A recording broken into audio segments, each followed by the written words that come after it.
I am psyched for today's guest. His name is Johnny Fernandez, and he's a relationship expert.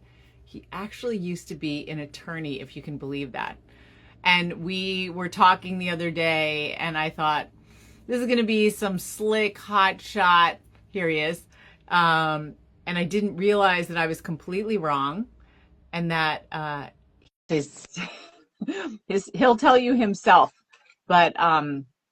But the relationship expert part comes not just from training, but from living through some of the hard stuff that we talk about all the time, that pretty much our whole audience is dealing with, except he was a child growing up in a family dealing with some of the issues that we're all too familiar with, unfortunately. So let's see, Johnny, I'm trying to get you on here. I don't know why it's not doing it. Let's try it again. But anyway, so the title, he gets credit for it, is From Scar Tissue to Soulmate. And we want to talk about what it's like dating after coming out of a toxic relationship. But why can't I get him on here? It's not working. All right, let's see. Wait a second. I have to put on my reading glasses. I waved at Johnny by accident. All right, let me try it one more time. Let's see. All right, Johnny, if this doesn't work, we're gonna get off, and then we're gonna. Here we go. Good. All right. All right. All right. So anyway, Johnny, so thank you so much for coming on. I just mentioned how I expected you to be way more slick More and slick, huh? yeah. I mean, you're slick, but not as sensitive to some of the stuff that we're dealing with. So before we even get into it, I know you work exclusively with women coming out of toxic relationships, but how often do you see people repeating the cycle when they've been out of one bad relationship, being ready to go to another? Sure. Well, first of all, I just want to say thank you for having me here. It's really a pleasure to be able to talk about this. And sorry for the little tech glitch. I'm a great love coach, not so much the tech stuff. So That's okay. thanks for helping me work that out. So how often do I see them repeating the same patterns? Actually, quite a bit. And one of the reasons, of course, is that we model what we grew up with, or what we had in our early relationships. Now, sometimes people get into toxic or abusive relationships later in life, but most cases it's either from childhood or early relationships, and that kind of sets a pattern. And so if there's not some major intervening force to change that pattern, things are just going to keep going the way they're going, because that's what we call your familiar feeling area, like your comfort zone. Yeah, I always say that people think, well, how can I stay in my unhealthy relationship but make sure my kids don't do the same thing? And we say that you're modeling something that is normal for them and it's familiar, and that's what they're going to go towards, no matter what you say. That's their family dynamic. Right. Not all the time, but more often than not, that's the direction. There has to be a major intervention to change the trajectory of things. Yeah. So before we even talk about that, because I want to know what it could be, how about you officially introduce yourself, Johnny? Say who you are and what you do. Yeah. So my name is Johnny Fernandez. My biggest claim to fame, so to speak, is that I'm married to the love of my life and living the life of my dreams with her. And so Lara and I got together 25 years ago, got married 24 years ago, and we have a wonderful, amazing adult daughter now. She's 24 years old, so you can see we're on the fast track. And Lara was very conscious and intentional of attracting me to her, and we can talk more about that later. But for the last 20 years, we've been helping women make better choices in their love lives, and really holding them by the hand to transform out of whatever the past was. Sometimes it's quite toxic and abusive, sometimes just not good guys, but really transform out of that into a whole new trajectory for their life. So this is our second decade. Actually, we're since it's over 20 years, we're going into our third decade Wow, amazing. yeah. That's fantastic. All right, so before we even talk about that intervention, that dramatic thing that sometimes happen, can you talk a little bit about your own personal life and how you chose this kind of career? Because you used to be an attorney. I was, and you know, when I was a kid, I didn't want to be a love coach. Nobody knew what a love coach was, number one. But I wanted to be a New York Yankee. You know, I grew up in New York. I wanted to be a New York Yankee. But through yes, working in the law, but also I went into teaching, and I had my first marriage, got divorced, moved out to California, and that's where Lara and I met. And looking back on things now, I was really destined to do this, I believe, prepared by God my whole life. My mother and father divorced when I was very, very young. I was like 5 years old, and my mom remarried a man who was quite toxic and abusive, and in every way, emotionally, physically, financially. He was quite abusive, and so that was my childhood. I actually loved school. When I reflect back on it, it's because I could learn, grow, and I could be safe and think people were Mhm. nice there. Not that my mom wasn't nice to me. My mom was, but he wasn't so Yeah, nice. And yeah. Wow. so watching my mom go through that, I was kind of like, this is not a good guy, Mom. You should not be with him. And it wasn't until she was pregnant with my brother and sister, his children, twins, and he yeah, he kicked her down a flight of stairs, and she survived and was fine. The babies were fine, but then she realized, oh my God, this guy could hurt my babies, and she kicked him out. She was big and pregnant, and kicked him out. And she had two children already, me and my sister, from my biological father, and then which was great. Our whole lives got better, but Mm. then she needed to make a lot of choices that were not good. And I was basically, by then I was a teenager. I was kind of like trying to love coach my mom, like, this guy's a loser, get away from him. And she didn't heed that, you know, because why are you going to listen to a teenage kid? He doesn't know what he's Yeah, talking about. yeah. Um, But now you move that love coaching to women who are actually listening, I'm assuming. Yes, absolutely, and who are asking for my help, because my mom wasn't really asking for my help, and so, and then I saw the same pattern repeat in my sister, because again, we model what we see, and so that really has driven me to want to help women make better choices, because my mom's a really wonderful woman, and she really deserves love, and she never had it. And her concept of what love was really wasn't love. It was toxicity, it was dysfunction, it was abuse. And it doesn't mean she's not a good person or a smart person. She is, and it doesn't mean she's not deserving. But I see that pattern repeat too often, where we think that somehow that's our lot in life, or that's the only options we have, or we just don't realize that something else way different and better is possible.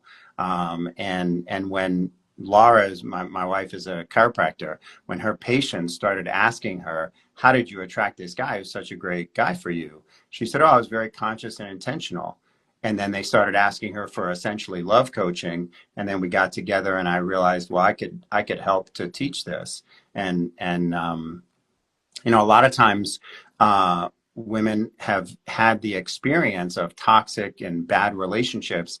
It literally is inconceivable that that a man would actually want to uh, treat them well, Mhm. and be more than just nice to them, like cherish them. Like I Yeah. cherish, adore, love my wife. We're been together 25 years, and I'm like, I was just telling her this morning, like, how is it even possible that I'm falling more in love with you now? And I was like head over heels, weak in the knees when I first met her. So that's just the way it is when you're in the right relationship with the right person. And you know, she has certain skills and abilities as a woman who really brings out the best in me, you know. So Yeah, and so what you're talking about, I'm smiling so much because I have that also with my partner, who is the male half of Been There, Got Out. And I think part of it comes from being so grateful and surprised that it could be this good. And Yeah. Chris and I always joke, like, we would love to do love coaching and dating advice, but our clients don't want to hear it. They're like, ugh, like, just get me through family court and then Yeah. I'm good. Like, I don't care about meeting someone else. And so that often we see with women in particular, where they say, I was hurt so badly that I think I'm just going to be happy on my own. Right. And that's totally fine as an option if someone really feels that they can be content. We call it a contented single.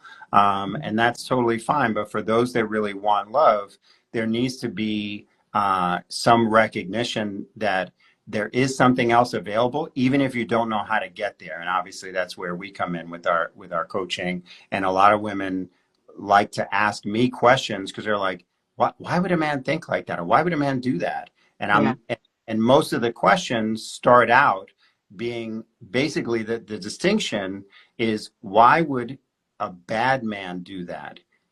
And they have no idea what questions to even ask about why would a good man do that, because they haven't encountered that. So they think they don't exist. They think that they're all the same. And so we come from the standpoint of looking at, there are different, just like there's different classifications of cars. Like you get a Kia, it's a nice car, nothing wrong with that. But you know, a Mercedes is a different type and quality of car. We have to recognize that, right? So the Kia is actually a good car. I shouldn't use that as an example, but like a Yugo or something, Audi, Yeah. right? But once if all you know is Yugos, let's just go with that, right? Mhm. Got to be, I think, our age to kind of even know what Yeah, a yeah, Yugo yeah. is. It was a very Nobody knows bad, what we're talking about, but it's a really crappy car. crappy car. There you go. But if all you know is those crappy cars, then the thought of going on a car ride is not appealing at all. And so you would say, I don't like car rides, which is, again, understandable if that's your only experience. And so, but if you've never ridden in a Mercedes or an Acura or a Lexus or something like that, well, you don't know that same ride could actually be relaxing, joyful.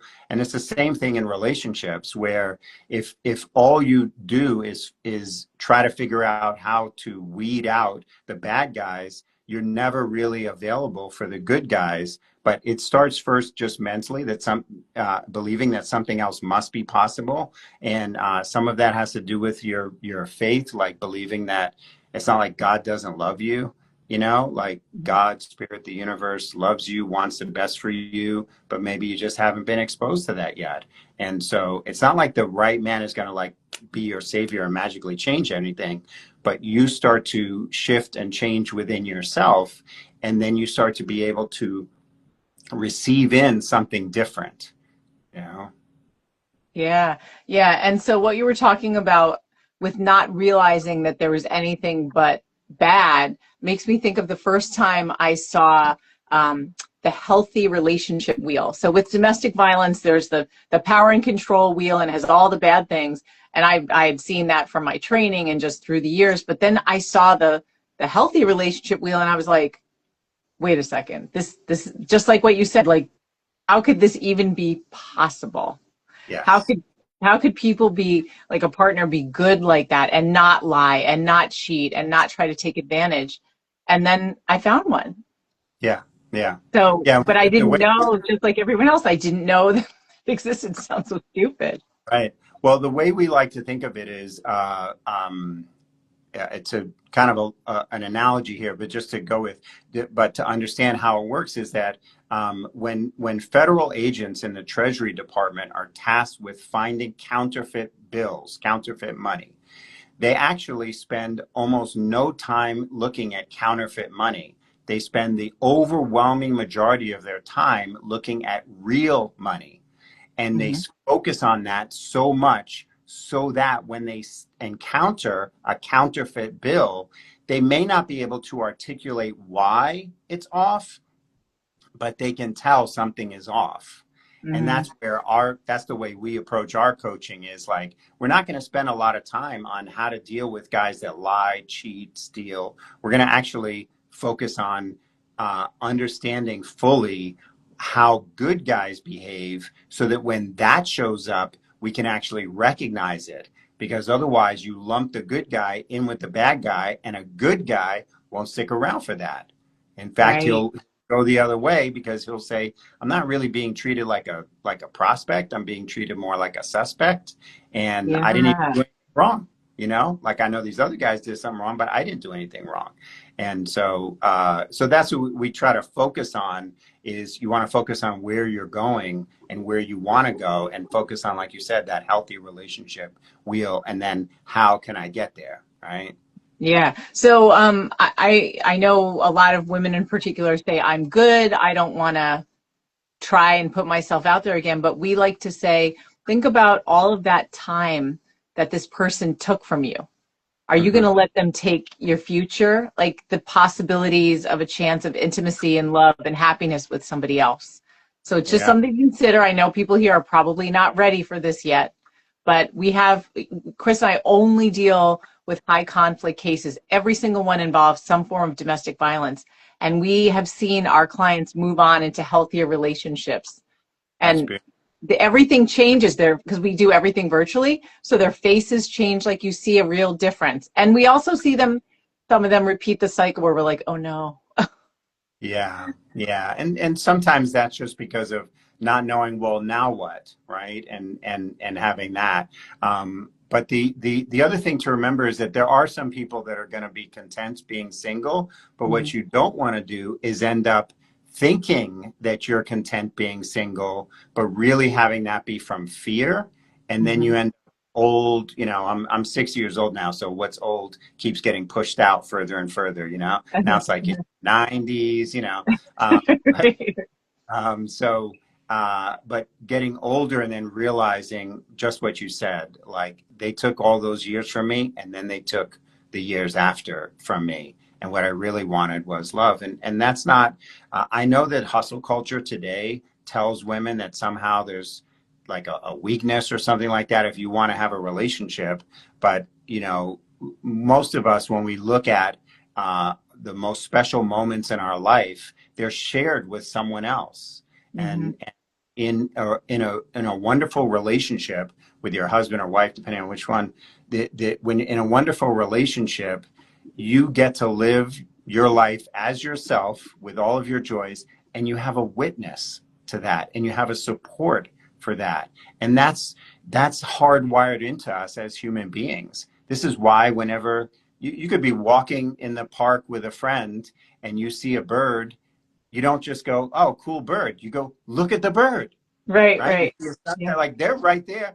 You look at the sunset. Look at that sunset. They're right there. But it's that bonding, that connection that really that brings the best out of us as humans. And when you're in the right relationship, you're bringing out the best in yourself, and you're being able to share your life and be witnessed and be a witness to someone else living their life. And nothing is perfect. So, but that doesn't have to descend into abuse. It's just nothing is perfect. So, challenging times, hard times happen. But when we eliminate the possibility that it's going to descend into something abusive, then we just have the normal highs and lows of life, which is there are great things, there are difficult things. That's just part of life, but you're doing it together as a team. You're not actually against each other, you know? Right, right. Oh my gosh, I love this. So you mentioned earlier about sometimes it takes like some big dramatic thing to happen to make people say, I need help because I'm still getting in these poor relationships. What have you seen that actually makes somebody end up with you? Or something else where they say, I have to do better. Well, when like women that come to us say, I can't live like this, meaning Mhm. I have a good life. That's the thing, but something is still missing. Mhm. And so the intervention is that moment right there when you go, I cannot live like this. If I were to grow old and die and have all my nice house and cars and 401k or whatever, I would live unfulfilled. I would not feel like I've made the most of what God has given me.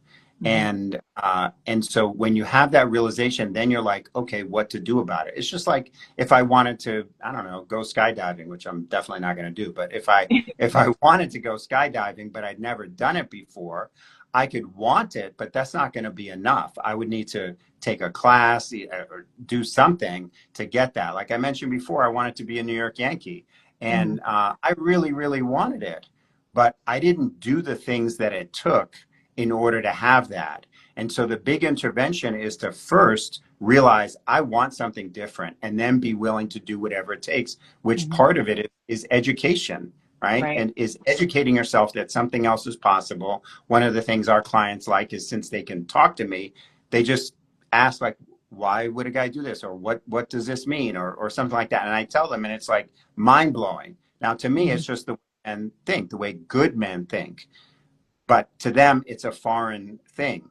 But your intervention can be emotionally charged, where sometimes you just say, I'll show you, right? Because a lot of times abusers will say very hurtful things and kind of like say that this is going to go on forever, like you're unattractive, you're No one else undesirable, is gonna love no one you. else is going to love you, right?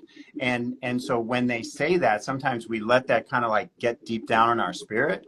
Mm-hmm. And but sometimes just the "I'll show you" energy is a really great start. It's a really great start because Yeah. it's like I am not going to live like that. That was for me what it was, because I was in a relationship early on where it wasn't abusive, but it wasn't really good either, and Mm-hmm. it was kind of a little bit mentally not quite abusive, but it was really unhealthy.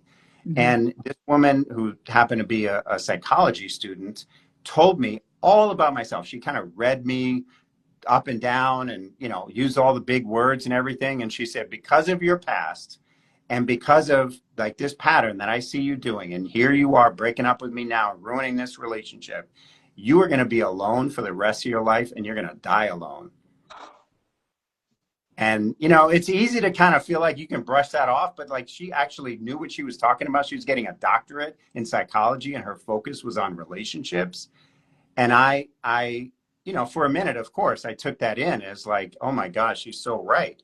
I'm Mm-hmm. doomed here. Yeah. But then something rose up within me. I'll show you. I'll Mm. show you, and I still got married, got divorced, but I still remember that like, I will not fulfill her vision for my life.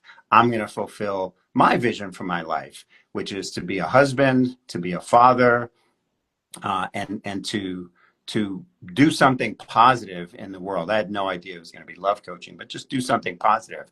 That's why I left the law to go into teaching, because I really wanted to do more positive things. Not that you can't do positive things in the law, but Yeah.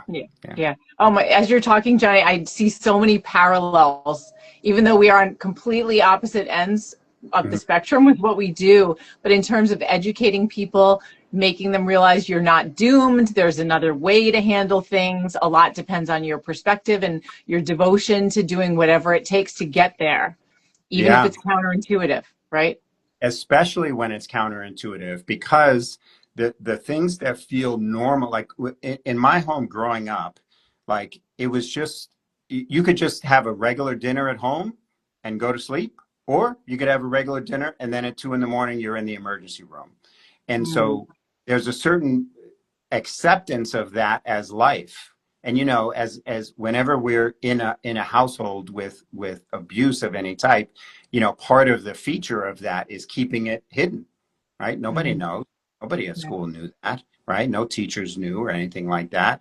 And so when I was describing like why I couldn't do my homework, or why I was falling asleep because I'd been in the emergency room all night or something, or locked out of my house. But mhm, sometimes he would lock us out of the house, and we're out there in pajamas. Now it's an apartment building, but still, we're just out there at whatever, 2 in the morning, 3 in the morning.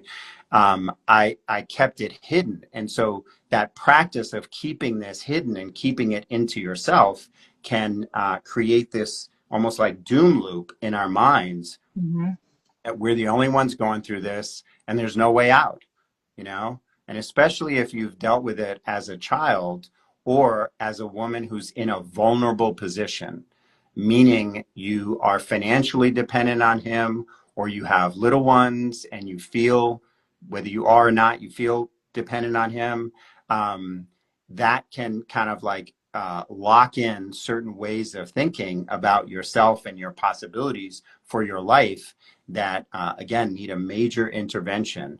And sometimes it's meeting someone new. More frequently, it starts with the idea that I am going to learn about another way of being, because there must be another way of being. Can't be that everybody's having this experience in relationships. Not everyone who says that they're in a happy relationship is lying. Some of them actually are telling the truth.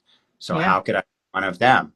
And I remember hearing once from a psychologist. We have quite a bit of therapists and psychologists who become clients. Every family that's dysfunctional is dysfunctional in quite different ways, but Mhm. every happy family is happy in the same ways.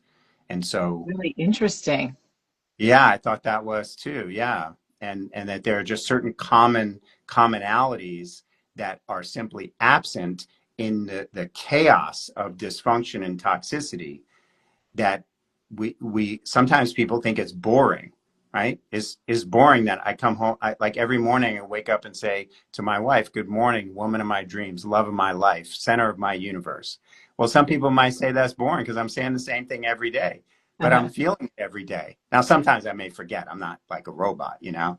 Yeah, we But do. Chris and I don't live together, but he sends a text, and every day it's like some crazy new nickname.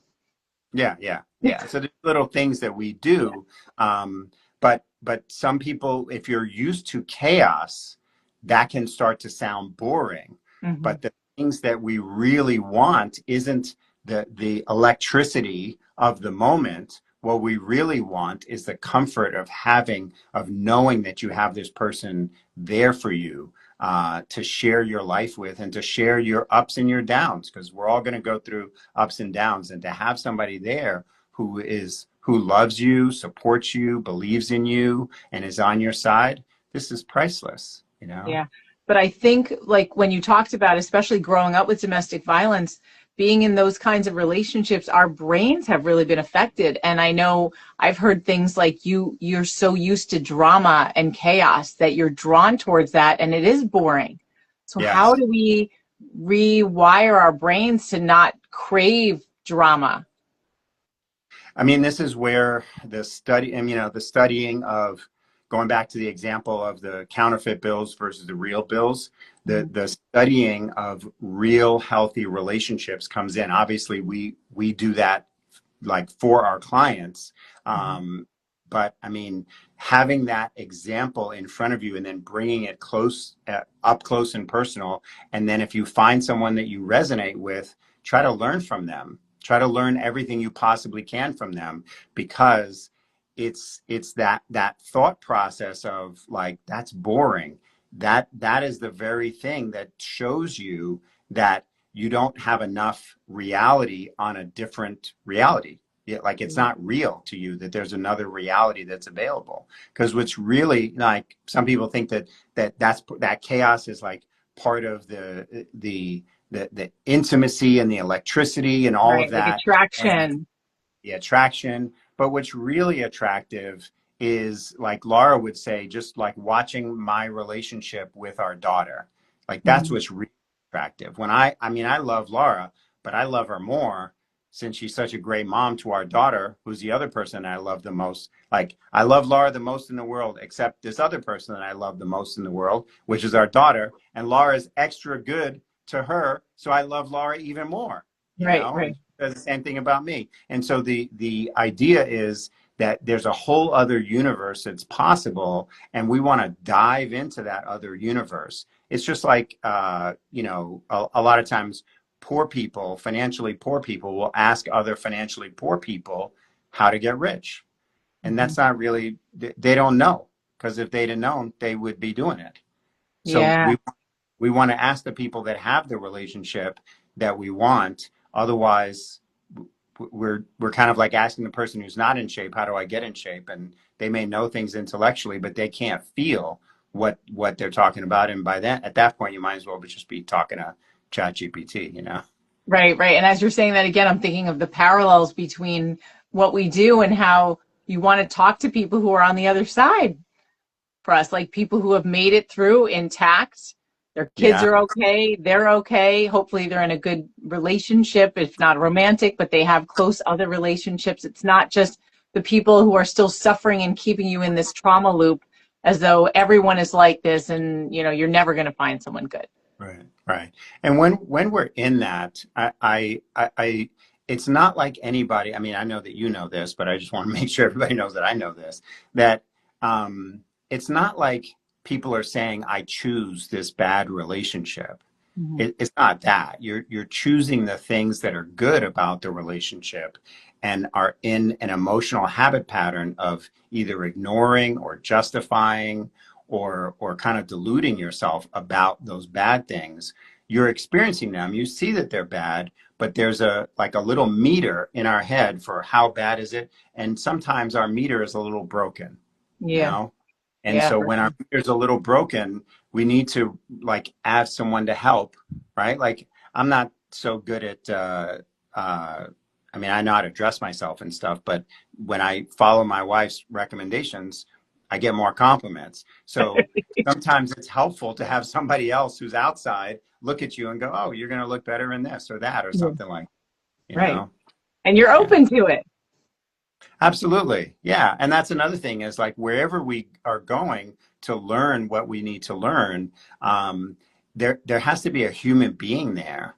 Like again, I mentioned ChatGPT. Like there's so much information that we can get online that sometimes we can fool ourselves into thinking that information is the answer. But if information was the answer, all of our lives would be perfect now because we Mhm. have access to all of the information in the known universe, right? Yeah, And yeah, by having you and your partner like hold someone by the hand, or having me and our team hold someone by the hand, that's a very different experience than just gorging on information. Because most of us have information overload. Like most of us are like, I got too much information, right? I need more yeah. transformation, not just more information, you know? Right. And helping to discern what's helpful and what's not helpful. I mean, It's humans, very we're still all human beings and we are interdependent. absolutely, and it's difficult to know what's going to be helpful because um, we have different circumstances in our life, right? Like I'm sure you don't talk to every client identically. I don't talk to every client identically, right? We're listening to, it's what we call coaching in context. We're listening to what's going on in your life and what are the things that you've been through. There may be some similarities with someone else, but everybody has their unique situations, circumstances, all of that. And we want to have the feeling of loving ourselves enough to have someone see us. Mhm. And that's kind of a scary thing, right? It's like, well, if they see me, then are they going to reject me? Are they going to, make me feel bad or whatever? And this is what it takes to have real intimacy. And you might as well practice it with someone like you, someone like us, like practice it with someone before you get into the high stakes of a relationship, because then our old habit patterns tend to come back if we haven't trained ourselves for something else.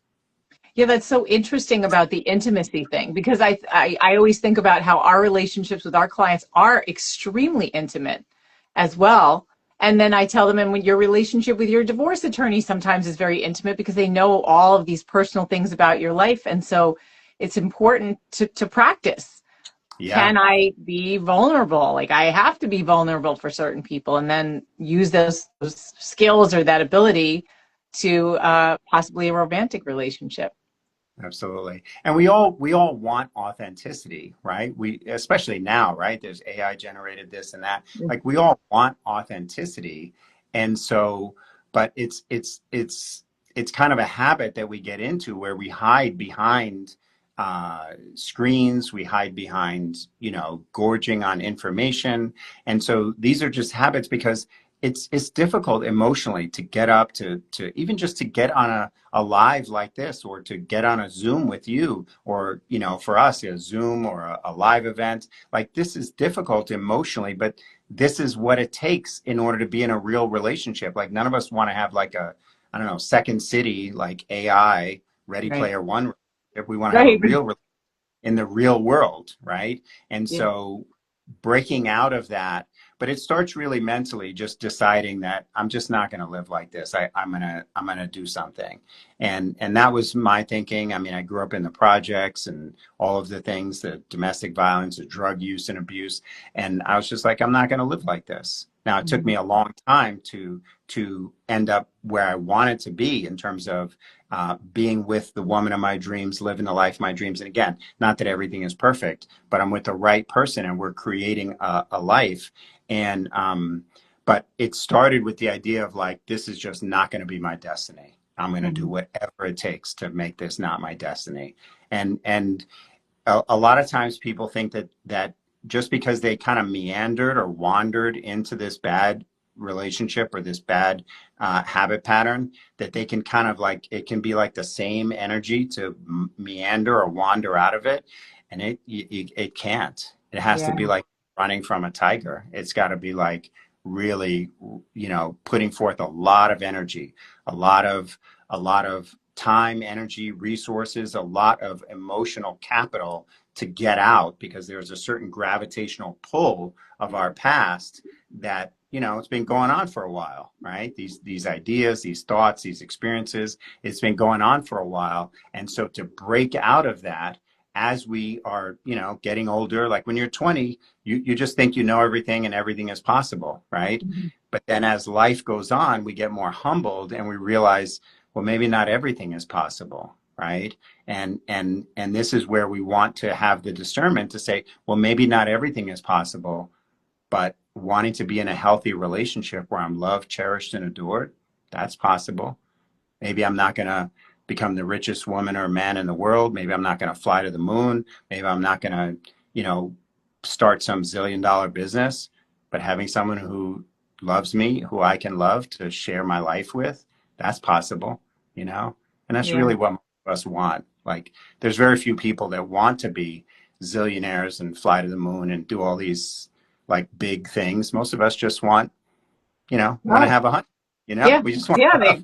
Yeah. They do. You know? They do. And it takes a lot of courage. Like you were saying, this is hard to put Yeah. yourself out there. It does take a lot of courage and It's support. hard, and it's even more hard today. The research shows that it's harder now to be single than any time in recorded history. Part of the reason is because the general gist of our society is actually encouraging singlehood. And you can see this where when you look at the differences between women and men, a lot of women are celebrating singlehood, whether they chose it or not. And that's really a societal conditioning thing where you should be proud of this. Now, I'm not saying you should be ashamed if you are a contented single, but what I am saying is that really your thought and feeling, or is it just what you were kind of told, right? And told that's what you should want because that's freedom. That's like, those kind of things. And hustle culture will tell you that your only worth and value is as a producer, that the only worth and value you have is your career, the money you make, all of that type of stuff.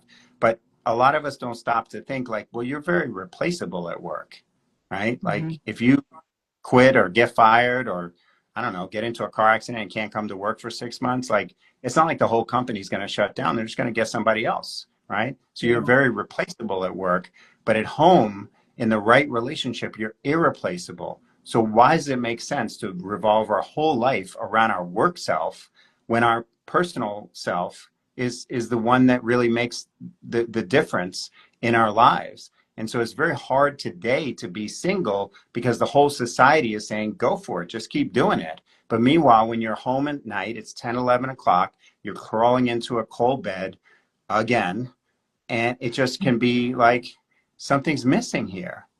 Something's Yeah. missing, you know?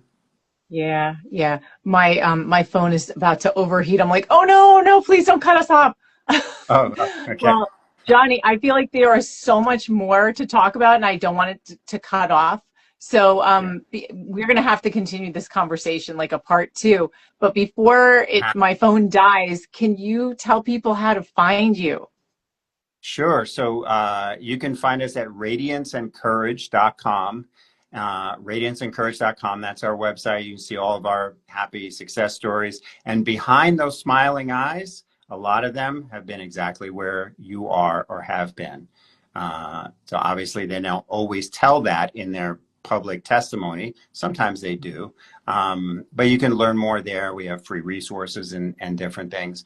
And just know that something else is possible for you.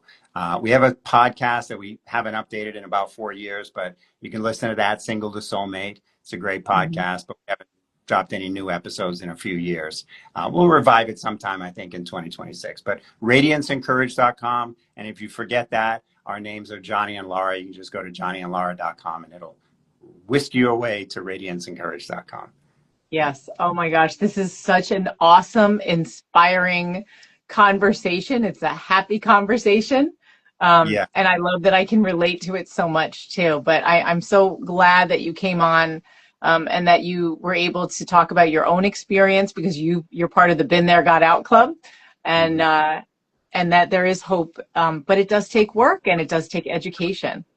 Absolutely. And I really thank you so much. Anytime you want to have me back, I'll be grateful to come back. And I just want to thank you for the work that you do, because if my mom had met someone like you, I don't know how her life could have been different, you know? So, yeah. Oh, thank you so much for the work that you do. Yeah. Thank you too. Yeah. All right. We're going to be in touch and talk again. Sounds good. Thank you. All right. Okay. Bye-bye. Bye.